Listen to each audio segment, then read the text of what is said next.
boom, boom, boom, boom, boom, boom, boom, boom, boom. Witnesses say the shots rang out one after another as police fired at what turned out to be an unarmed man on Utica Avenue in Crown Heights Wednesday afternoon.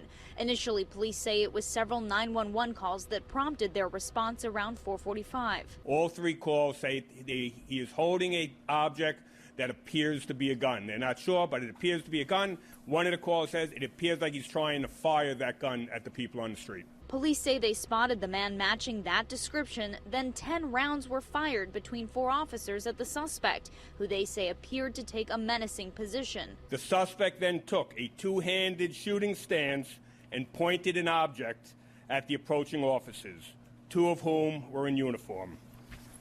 This is a photo that we took from across the street seconds before the officers discharged, with the man in a stance pointing in the direction of where the officers were coming from. Witnesses say there was no warning from police. They ain't say freeze, hands up, drop your gun, none of that.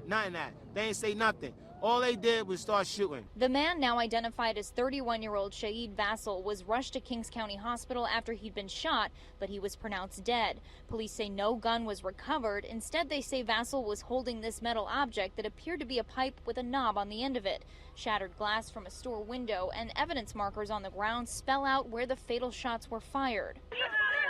There were tense moments following the shooting. Witnesses turned their anger towards the NYPD, calling the incident murder. Residents say Vassal is well known in the neighborhood. They claim he has mental health problems, but say he wouldn't hurt anyone. People knows him as a neighborhood guy, just walking around saying, "Hi, I want to go to church with you. Can I sweep? Can I clean up for you?"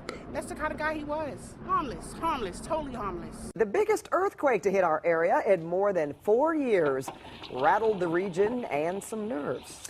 Here's where the magnitude 5.3 quake struck, roughly 38 miles off the coast of Ventura. CBS 2's Dave Lopez begins our live team coverage in one of the cities that felt it first. That would be Oxnard. Dave. City of Oxnard, indeed, where they've had a whole lot of shaking going on. Let's show you where the epicenter was over my shoulder. We are on the beach here in Oxnard at the Point Wainimi Pier, they call it.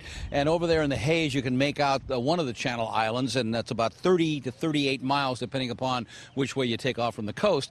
That's where the epicenter was, 90 miles away from downtown Los Angeles, but it was felt over a very wide area. Some people said it lasted a very long time, and even a hawk felt it. On the Channel Islands, at the epicenter, the Eagles knew something was up. The camera captures the ground shaking, and then take a look at the Eagles. They seem somewhat bewildered, confused, if you will, and then they take off. Up the coast in Ventura, inside a home, a chandelier was shaking, and all around Oxnard, just 30 miles from the epicenter, people said, "What happened?" I thought it was worse than the 5.3. The floor started feeling kind of funny, and then I looked at my shutters, and then they were going like this. All around Oxnard, people had stories. Some said it lasted 20 seconds. Some said it lasted just a few seconds. Some said it was strong. Some said, it was okay. It was not scary at all. You know, it makes you jump, get up off the couch. I just started feeling like this little one. I was like, okay, it was probably a laundry cell. Like, okay, whatever.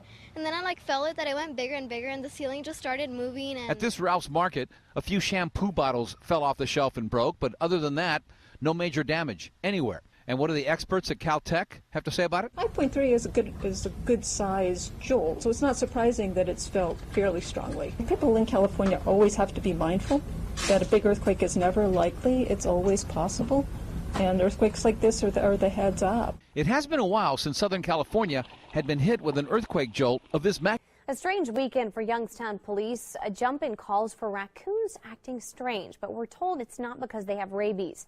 Tonight, First News reporter Molly Reed shares a first-hand account from a man who saw one of the raccoons and took pictures of it.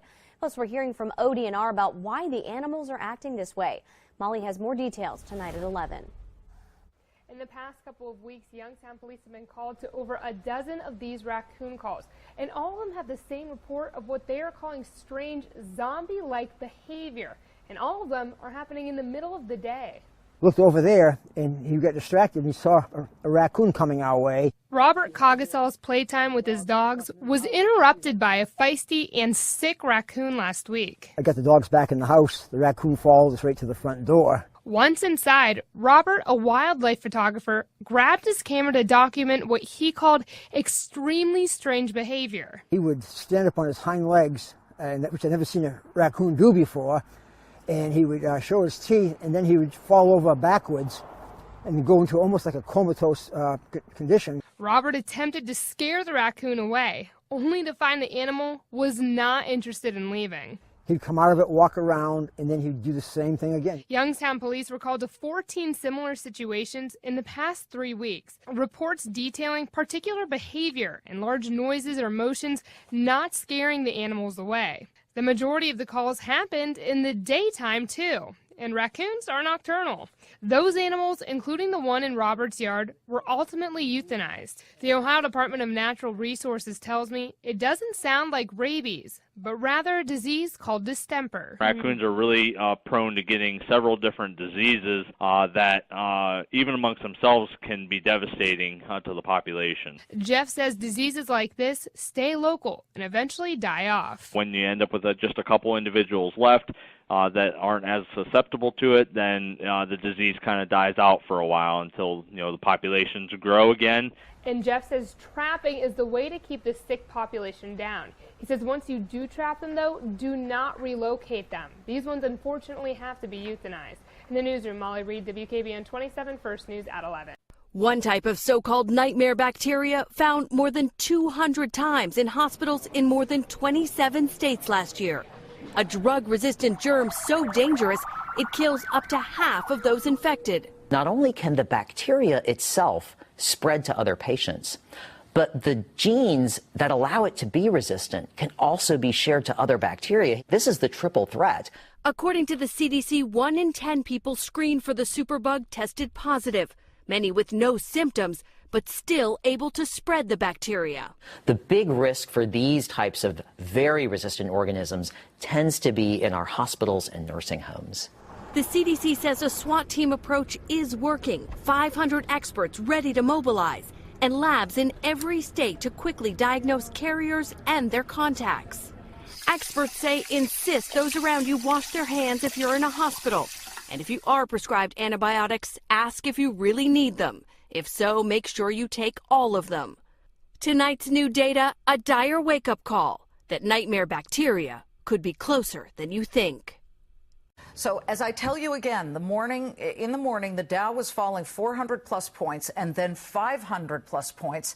The White House sent out President Trump's new chief economic advisor, Larry Kudlow, to Fox Business's cameras to calm the markets, saying the initial stock shock was short-term pain to bring long-term gain. Listen.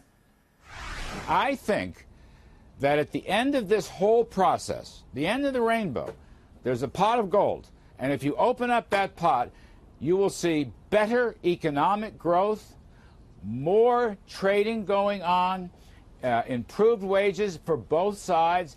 There's no trade war here. What you've got is the early stages of a process that will include tariffs, comments on the tariffs, then ultimate decisions and negotiations. Wall Street Journal editorial board member Mary Kissel not buying it. Professor Brian Brenberg, chair of the Business and Finance, they're both smiling, I'm glad to see that, chair of the Finance and Business program at the King's College in Manhattan, is ready to play devil's advocate. All right, both Larry Kudlow and the president today rejected the notion we are now in a trade war. To begin with, for the sake of semantics, are we or are we not in a trade war with China? Mary, you first. Well, Liz, if you look at the market over the last several months, not just the recovery today, yes, of course we're in a trade war. Basically, Trump's argument, Kudlow's argument is, well, we're not in a trade war just because I said so. Markets are telling us something very different, Liz. Okay, Brian, Professor, are we or are we not in a trade war? It looks like one person takes a shot, one nation takes a shot, the next one takes a shot, and now we're in the third or fourth iteration of this. They're setting up the terms to be in a trade war, but we're not in a trade war yet. We're in the beginning stages of a negotiation. Both sides are trying to figure out what they can do. They're putting their terms on the table. It's fine to do that. That's how negotiations work. If we end up seeing these tariffs applied, and by the way, they're not going to be applied on the U.S. side for maybe 6 months. On the Chinese side, we have no idea if they'll ever be applied. So we're in the beginning of a negotiation. This isn't a trade war yet. Yes, it can go there, but we're not there. Yeah, I think the problem with that argument is that, look, we are in the middle of a global economy, and companies have to rely on certainty. A lot of products are made by being shipped between companies. When you talk about a Chinese export or a U.S. export, it's not all made in China or made in the United States. And that's why you've seen markets on a downward trend because of that uncertainty over the past several months. Professor, I want to bring up to both of you, actually, a note. I always read Peter Bookvar's note. Peter Bookvar is a macroeconomic expert. He looks at these things, and he put out quite a statement today. It caught my eye immediately. He called for the resignation of Peter Navarro, Robert Lighthizer, and Wilbur Ross, the triumvirate of trade for President Trump. And he said, if protecting U.S. intellectual property is the ultimate goal here, I'm not sure how destroying shareholder wealth, damaging CEO confidence, and making the American farmer the main sacrificial lamb here after 6 years of pain on the farm is going to get us there. Donald Trump, you are no longer welcome in Iowa. Wow, that's corn, that's ethanol that already the Chinese have said, we'll find it elsewhere. Well, look, it's a negotiation here. The president's job is to manage the negotiation. I agree. He has a party of rivals. Larry Kudlow is a very different economist than Peter Navarro, and it's the president's job to put those two pieces together and get to an answer that actually does protect U.S. intellectual property. If he can't do that, it's on him. But what he said is, I'm willing to take the risk. I'm willing to try in a way that other presidents haven't been willing to try. He's put it on himself, and he gets a chance to deliver. And I say, fine, go for it, but you better get it right. Because Mary, I agree, the pain could be big. Does the president lose any of his voting blocs, the farmers, for example? Yeah, I think that's definitely at risk here. Look, President Trump deserves credit for talking about all of the different ways that China doesn't play fair on trade. Which they don't. Fine. Stealing intellectual property, restrictions on JVs, restrictions on equity stakes, forcing U.S. companies to give up their licenses. But there are many ways to punish China for that without simultaneously punishing U.S. consumers. Tariffs punish U.S. consumers. Taking China and restricting their ability to invest in tech sectors through CFIUS, great. Taking them to the WTO, great. You'd get a lot of support for that. But broad-based tariffs inflict pain on U.S. companies, pain on U.S. consumers needlessly. My fear here is that the Trump administration is going to start talking about managed trade with China to find a way out of this, to protect certain industries at the expense of others. That's what they did in South Korea. A win here would be to get China to start protecting intellectual property. That's very hard. I'm not sure that they're going to have the time and patience to do it. Last word, Brian. Everybody's weighing in. I mean, albeit very gingerly on Boeing's behalf, working its way through the daisy patch here. But the American Chemical Council has come out with this, engaging in a trade war with one of our most significant trading partners is not the answer. Your response. Liz, my only thing I would say is you can't get a deal, you can't have a negotiation unless there's a little bit of uncertainty. If there's no uncertainty here, there's no room for negotiation. It's risky, it's costly, but this is the first time a president has said, I'm willing to take the risk to try to get a big thing done. Let's see what happens. It's on the president. He's asked it to be on him. It's on him. Yeah, other presidents have imposed tariffs, but we'll bring you both back. This is certainly a lively conversation, Brian and Mary, on is a trade war a trade war? We shall see.